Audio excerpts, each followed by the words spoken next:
Stage ते मथे वेठल मानवारा दोस्तों मुझा मेहरबान मुझा इंतहाई इज्जत मां पिंडाल में वेठल दोस्तों सदर से जो भी प्रिजाइड कंदो उन सां या वेधन थींदी तो आखिर में इंदो अगन सभिनी के निंड इंदी मां कोशिश करे ताजी निंड फिटाईंदो जरूर सब का पेरी रियाज के मु सुबह सुबह जो फेसबुक ते हैप्पी बर्थडे चयो मां हींअर उनखे उनजी फैमिली के जन्मदिन की मुबारकबाद दियां थो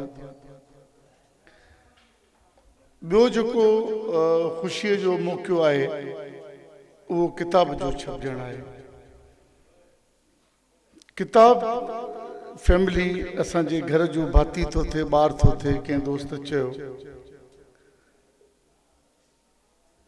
वो शायरी जो किताब है सब का पेरी असा के दिसणो पवंदो डिस्कस करणो पवंदो तो शायरी आहे छा पोइ उहा अचूं था तो रियाज़ उनके कीअं निभायो आहे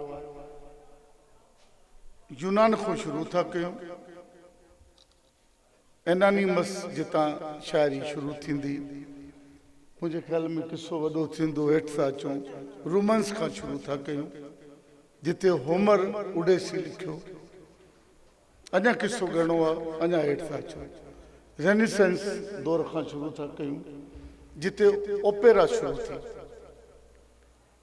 अज भी वह ओपेरा यूरोप में इंतहाई मजबूत है यो भी किस्सो वॾो आहे मुस्लिम था कयूं उनके अर्बन के दौर में था अचूं अर्बन के दौर में शायरी बिन हिस्सनि में थी वही हिकड़े पासे शायरी के बेकार हराम मना कयो वियो बे पासे शायरी के गायो वियो मौलूद नए जावल बार जे नो मौलूद बार जे जॾहिं वो ॼमे पियो तो उनके वेलकम करण लाइ अर्बन शायरी शुरू कई मौलूद जी सूरत में अरबी लिटरेचर में असा के फख्र है तो हजरत अबू तालिब हजरत अब्दुल मुतलिब मां दावा से तो चवा तो वे पांजे वक्त जा वड़ा शायर हुए अञा हेठ तक खड़ी अचूं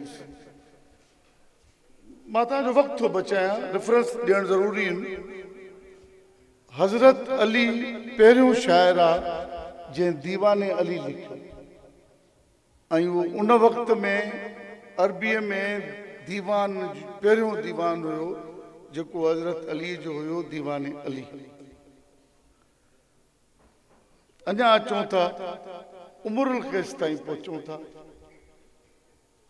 किसे के अञा खुटायूं था फारसी अदब ते था फारसी अदब में शायरी जुज़ पैगंबरी अस्त शायरी के पैगंबरी जो हिकड़ो जुज़ हिस्सो करार ॾिनो वञो ता इन शइ के ता अहमियत के समझो तो शायरी जी केॾी अहमियत आ तो उनके पैगंबरी जो हिस्सो तो करार ॾिनो वञे अञा घटायूं था डिफरेंस ये बटे जरूर न त मां चाहियां तो एक एक सब्जेक्ट ते किला किला ॻाल्हाए सघां थो असां अचूं था बरे सगीर में जॾहिं बरे सगीर में उहा शायरी अचे थी तो उते ही गज़ल जी आमेज़िश गज़ल पैदा थो थिए मां इहो बि ॿुधायां घणनि माण्हुनि खे शायदि ख़बर न आहे मूंखे ख़बरात ख़बर न आहे गज़ल अंग्रेज़ी में भी थींदो आहे उनके गीज़ल लिखंदा आहिनि वो भी गज़ल है फारसी में जॾहिं शायरी अचे थी तनी गज़ल पैदा थो थिए वो गज़ल इंतहाई तरक्की करे हिकिड़े रूमानियत ऐं क़ौमियत जे दौर में अचे थो फारसी में। इनखे हिते ब्रेक करणी। मां थोरा तो आहियां साईं आबिद चन्ना साहिब जो। साईं जा 2-3 सुवाल हुया ऐं मां तव्हांजो वक़्तु थो बचायां, एडिट कंदो थो हलां, सेंसर करे एडिट कंदो थो हलां हिननि खे। तनक़ीद सां अदब पैदा थींदो आहे, तनक़ीद सां तख़लीक़ पैदा थींदी आहे, तनक़ीद सां माण्हुनि में सघ पैदा थींदी आहे। ग़ालिब ते 500 किताबनि जी मूंखे ख़बर आहे त तनक़ीदी लिखिया विया आहिनि। इन हद ताईं लिखिया विया आहिनि त जंहिं चयो आहे त ग़ालिब खे त उर्दू ई कोन थी अचे। ग़ालिब त फारसी में ग़लति शाइरी कई आहे। ग़ालिब भले 500 मुंहिंजे नज़रुनि में हुजे, अञा घणा हूंदा, 5000 बि किताब हुजनि, ग़ालिब जी अहमियत को घटाए न सघियो आहे। अलामा इक़बाल शिकवा लिखियो, मौलवी साहबनि कुफर मुलाद सभु तमगा ॾिना। नेठि इक़बाल खे शिकवा जो जवाबु लिखणो पियो, जवाब शिकवा। इक़बाल ते तक़रीबन 1200 तनक़ीदी किताब छपियल अथव, 1200। जेकॾहिं 12000 बि छपजनि, इक़बाल जी अहमियत खे को घटाए नथो सघे। असांजी बदबख़्ती इहा आहे चन्ना साहब त असां तनक़ीद खे ज़ाती तौर वठंदा आहियूं।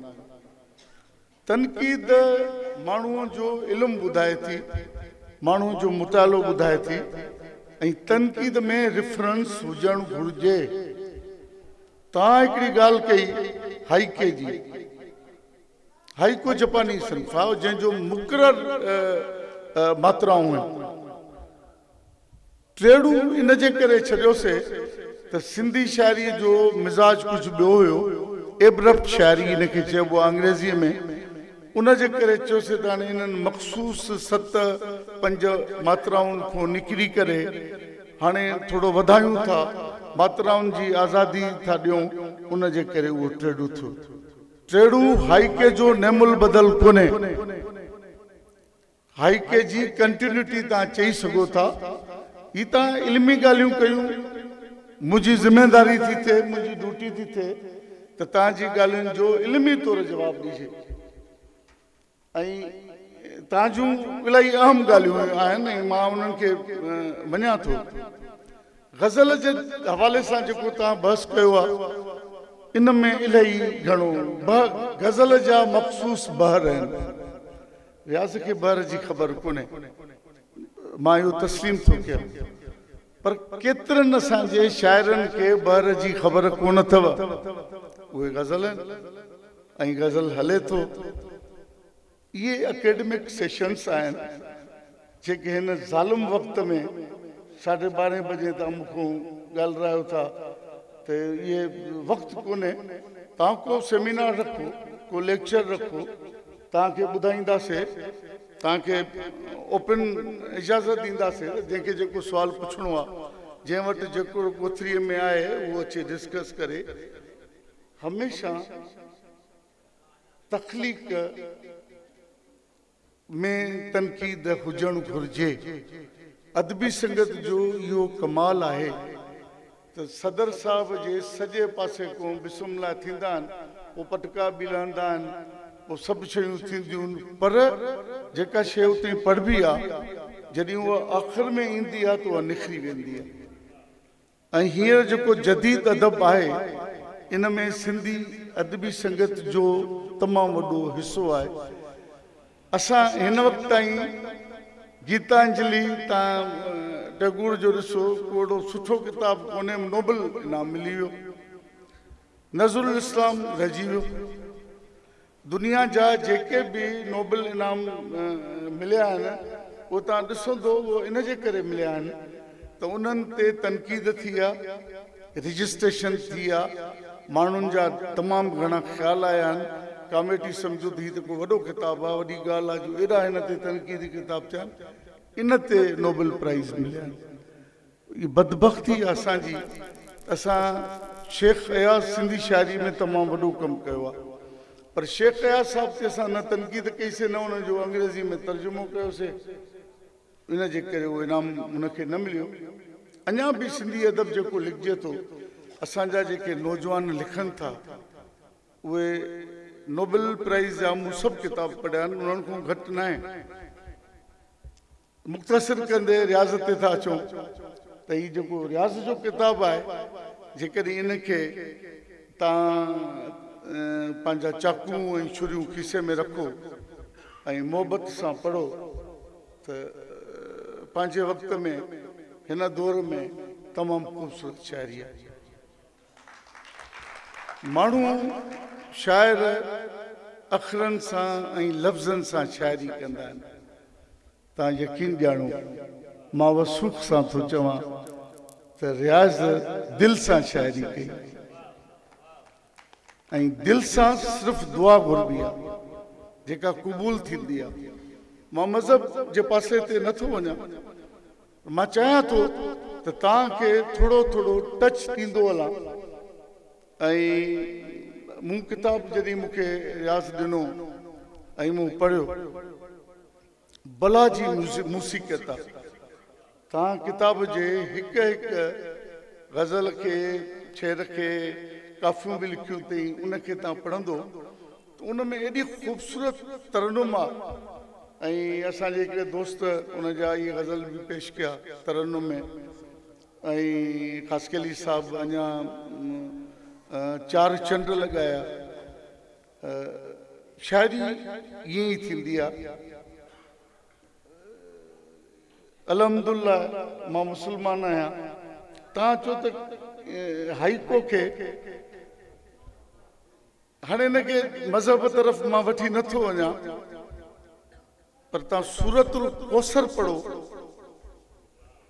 उन जी बनावट ॾिसो त छा आहे। मुंहिंजी दिलि चयो पिए त मां टेक्निकल ऐं लिटरली वाइज़ अवां सां इन्हनि सभिनी ॻाल्हियुनि ते बहस कयां, ऐं दिलि अञा चवे थी, पर तव्हां सभिनी ते थोरो रहम बि अचे थो। ऐं उन रहम जो मुज़ाहिरो कंदे, न चाहींदे बि मां पंहिंजी तक़रीर इलाही मुख़्तसिर थो कयां। ऐं कुझु सिंधी अदबी संगत जूं ॻाल्हियूं बि करणियूं आहिनि। मां मानवारी इज़त माब मोहतरमा नसरीन अल्ताफ़ साहिबा जो थो रहतो आहियां। जीअं अॼु हिन पिंडाल में, हिन सेशन में इंतिहाई सुठो फ़ैसिलो कयो। मूंखे तव्हांजी ख़बर कोन्हे, पर मां डॉक्टर आहियां। मुंहिंजी खून जी हिकिड़ी बोतल वधी वई आहे ऐं इहा काफ़ी आहे। सिंधी अदबी संगत अॼु सभु को असांजो पेशो कोन्हे, धंधो कोन्हे, कमु करिणो आहे, इलाही कमु था कयूं। ताज़ो जॉइंट एक्शन कमेटी जी सलाह ते मज़ामती मुशाइरा, धारियनि जी आबादगारी। सिंधी शाइरी में इहो नओं मौज़ू अथव। तव्हां सिंधी शाइरी खे चेक कयो, धारियनि जी आबादगारी जो को मौज़ू हिन वक़्त ताईं सिंधी शाइरी में आहे ई कोन। असां घटि में घटि शाइरीअ में हिकिड़ो नओं मौज़ू ॾिनो आहे। हाणे मौज़ू हिकिड़ो नओं ॾिनो आहे, उन ते ईंदा के कटबा, के वधबा, के छा थींदा, पर हिकिड़ी शइ पचंदी त सही, कुकिंग त थींदी अंग्रेज़ी में, जंहिंखे कुक चइबो आहे, उहा थींदी। असां 2 हिकिड़ियूं इंटरनेशनल कॉन्फ्रेंस था कयूं। हिकिड़ी पाकिस्तान आर्ट काउंसिल कराची जे ताउन सां, जंहिंमें सॼी दुनिया जा मुहक़िक़, शाइर, अदीब सिंधी ॿोली, सिंधी अदब ते पंहिंजनि पंहिंजनि ॿोलियुनि में मज़मून पढ़ंदा। हिन वक़्त ताईं इहा कहिड़ी क़िस्म जी का बि कॉन्फ्रेंस न थी आहे। ॿी सिंध यूनिवर्सिटी जे सहकार सां असां ॿी इंटरनेशनल कॉन्फ्रेंस करे रहिया आहियूं, जंहिंमें पाकिस्तानी ॿोलियुनि जा जेके अदीब आहिनि उहे ईंदा ऐं असांजे अदब ते ॻाल्हाईंदा ऐं मक़ाला लिखंदा। बाद में उन्हनि जी किताब जी सूरत सां पेश कंदासीं। जॉइंट सेक्रेटरी साहिबा तव्हांखे प्रोग्राम ॾेई वई। संगत पब्लिकेशन कुझु ॾींहंनि जे दौरान मोहतरम यूसुफ सिंधी साहिबु अव्हांखे हथनि में ॾींदो। संगत न्यूज़ लेटर आहे, जेके जेके सिंध में सरगर्मियूं थियनि थियूं उन्हनि खे असां हर ॿिमाही तव्हांखे पंहिंजी एक्टिविटीज़ ॾेखारींदासीं। शायदि सिंधी किताबनि ते 25 ताईं असां घुराया आहिनि सभिनी सिंफ़ुनि में, त असांखे मोकिलियो, असां उन्हनि ते इनाम ॾींदासीं, हिमत अफ़ज़ाई कंदासीं। तख़लीक़कारनि सां कुझु पल असांजे दोस्तनि जा हिकिड़ा सिलसिला आहिनि, उनखे असां कंटिन्यू कंदासीं। हिकिड़ी शइ मुंहिंजो भाउ आहे आजिज़ साहिबु, नालो त उनजो शाइराणो आहे पर बदबख़्ती आहे त शाइर कोन्हे, ऐं इंशाअल्लाह थींदो, हाणे थींदो। क़ाबिल अजमेरी जो हिकिड़ो गज़ल आहे ज़हीर वासी साहिब जे आवाज़ में, तू न माने मगर हकीकत है, तू न माने मगर हकीकत है, इश्क इंसान की ज़रूरत है। साईं अञा इश्क कयो कोन्हे, सो हाणे इंशाअल्लाह हाणे इश्क कंदो त साईं मुकमल थी वेंदो। ऐं असीं चाहियूं था त आजिज़ धामरा साहिबु मुकमल थिए। हाणे इश्क जी माना हर माण्हू अलॻि करे सघे थो, इहो वॾो सब्जेक्ट आहे। ऐं मां सची पची हिते अची ॾाढो ख़ुशि थियो आहियां, ऐं अव्हां जहिड़े सुठे ऑडियंस ऐं सुठे जेके असांजा दोस्त वेठा आहिनि स्टेज ते, मूंखे इलाही सिखण जो मौक़ो मिलियो आहे। मूं इलाही कुझु बहितर ॿुधो आहे, ऐं जेकॾहिं रियाज़ जो किताबु न पढ़ां हा त शायदि अव्हां सां एतिरो खुली दिलि सां ॻाल्हाए न सघां हा।